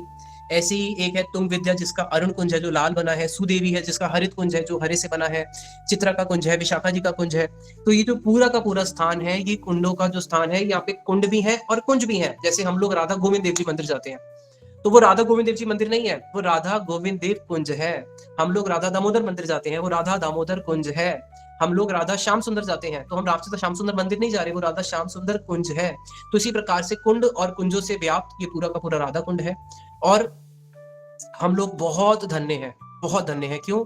नाम श्रेष्ठम मनुमपि शचीपुत्रम अत्र स्वरूपम रूपम तस्य अग्रजम उरुपुरीम माथुरीम गोष्ठभट्टीम राधा कुंडम गिरिवरम इह राधिका माधव श्याम प्राप्तो यस्य प्रतीत कृपा श्री गुरुम तम नतो अस्मि। हम ऐसे गुरुदेव को प्रणाम करते हैं जिन्होंने हमें क्या दिया? नाम श्रेष्ठम, इतना ऊंचा नाम दिया। मनुमपि शचीपुत्रम, हमें शचीपुत्र गौरांग महाप्रभु दे दिए। नाम श्रेष्ठम अनुपि शचीपुत्रम स्वरूपम रूपम, हमें स्वरूप गोस्वामी, रूप गोस्वामी, इतने सारे रसिक गुरुवर मिल गए, उनके सारे ग्रंथ मिल गए। और तो कहना क्या, माथुरीम गोष्ठाभट्टीम चा, इतना सुंदर मथुरा धाम मिल गया, उसमें भी विशेष रूप से गोवर्धन, और सबसे ऊंचा स्थान राधा कुंड और श्याम कुंड मिल गया, जिसकी महिमा का कोई पार नहीं है। यहाँ पे भगवान की बहुत सुंदर सुंदर लीलाएं हुई है। एक लीला को सुन के हम कथा को विश्राम देंगे। कृष्ण जो है, आज उनके मन में इच्छा हुई कि मैं जब उन्होंने रास किया था, रास के अंदर भी सारी गोपियां थी, 100 करोड़ गोपियां थी और 100 करोड़ गोपियों के साथ कृष्ण थे। आज उनके मन में इच्छा हुई कि मैं हर गोपी के साथ इंडिविजुअली मिलना चाहता हूँ, और सारी गोपियां जो है लाइन से खड़ी रहे और एक एक गोपी के साथ में इंडिविजुअली मिलके अपने उसके हृदय की बात और अपने हृदय की बात आपस में एक्सचेंज करें। तो आज सबसे पहले वो शुरुआत करते हैं राधा जी से। तो राधा कुंड के ही तट पे वो राधा जी को हाथ में कस्तूरी लेके राधा जी का पूरा श्रृंगार कर देते हैं। कस्तूरी और साथ में कुछ गोवर्धन से बड़ी सुंदर सुंदर धातुएं निकलती है, धातु के साथ जोड़ लेके उनको पूरा श्याम वर्ण की बना देते हैं।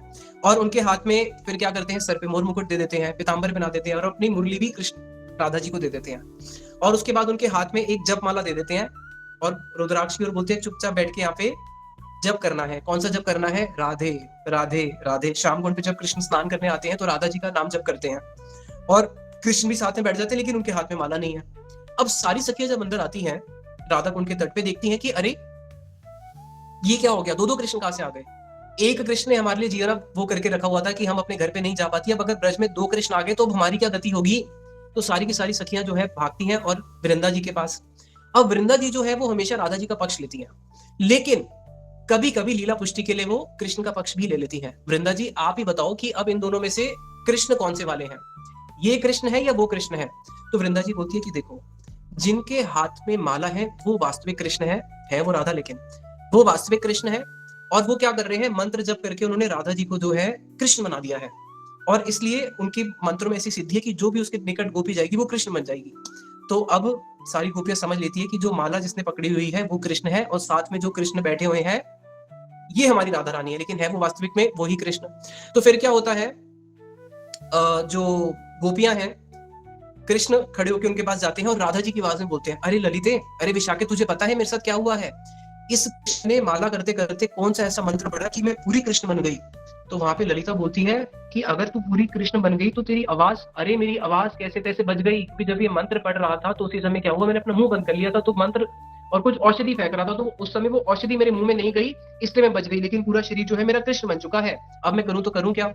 तो फिर वहां पे क्या होता है, जब वो पूरे कृष्ण बन चुके हैं अच्छा, लेकिन ये तो बता कि इसने ऐसा करा क्यों? और क्या पूरी प्रक्रिया क्या हुई? कैसे इसने किया? तूने अपने आप को निषेध क्यों नहीं किया जब वो तेरे ऊपर मंत्र पढ़ रहा था? उसने कहा नहीं, एक बड़ी गोपन बात है और वो मैं सबके सामने नहीं बता सकती। तो सारी सखियाँ बोलती है, अरे सबके सामने क्यों नहीं बता सकती? हम तो सब सखियाँ हैं। तो राधा जी ललिता को एकदम हाथ पकड़ती है, बोलती है नहीं मैं तेरे को अकेले में बताऊँगी। तो ललिता जी को तो कृष्ण का स्पर्श पता है। तो ललिता जी बोलती है, अरे तू तो बिल्कुल कृष्ण जैसी है। बोले नहीं, मैं ही राधा हूँ, इसने मुझे पूरा कृष्ण जैसा कर दिया है। तो फिर वो ललिता जी को अकेले से कुंज में लेके जाती है और वहाँ पे क्या करती हैं, उनको जाके पूरा का पूरा मंत्र बता देती है उनके कानों में, यानी कि कृष्ण जो है वहाँ पे उनके साथ बड़ा सुंदर रास आदि होता है। अब जब ललिता बाहर आती है तो ललिता सब सखियों को बोलती है कि देखो, मैं भी ऐसे नहीं बता सकती, तुम्हें अकेले ही जाके सुनना पड़ेगा कि क्या हुआ। तो एक-एक करके सारी गोपियों के साथ कृष्ण जो है यहाँ पे उनका बड़ा सुंदर ही मिलन होता है। उसके बाद जो सारी गोपियां हैं अब राधा जी के सामने छुपा के रखती हैं और राधा जी पूछती है कि क्या हुआ। तो बोलते हैं, राधा जी को बोलते हैं, अरे तू राधा है या कृष्ण है? तो राधा जी बोलती है, अरे मैं राधा हूँ। तो यहाँ से कृष्ण बोलते हैं, नहीं नहीं ये राधा नहीं, मैं राधा हूँ। तो सब सोच रहे थे अभी तक तो हम कंफ्यूज थे कि दो कृष्ण हैं, अब तो भाई दोनों ही राधा बोल रहे हैं, तो बोल रहे हैं कि हम दोनों ही राधा हैं। तो अब दो दो राधा हो गई। तो इस प्रकार से यहाँ पे कृष्ण की बहुत सुंदर सुंदर लीलाएं होती हैं। और ये जो राधा कुंड स्थान है, इस राधा कुंड स्थान से हम ये प्रार्थना करते हैं कि इस ब्रह्मांड का सबसे ऊंचा स्थान राधा कुंड और इस ब्रह्मांड का सबसे नीच जीव मैं। अभी प्रश्न है कि सबसे ऊंची वस्तु और सबसे नीची वस्तु मिलन हो तो मिलन हो कैसे? तो यहाँ पे श्रीला प्रबोधानंद सरस्वती पाद जी बोलते हैं, केवल एक वस्तु है जो दोनों का मिलन करा सकती है, ब्रज और जीव का, और वो है हरे कृष्णा कृष्णा कृष्णा हरे हरे, हरे राम राम राम हरे हरे, भगवान का नाम। इसी के साथ मैं वाणी को विश्राम देता हूँ। निताई गौर प्रेमानंदे, हरि हरि बोल। हरी हरी बोल।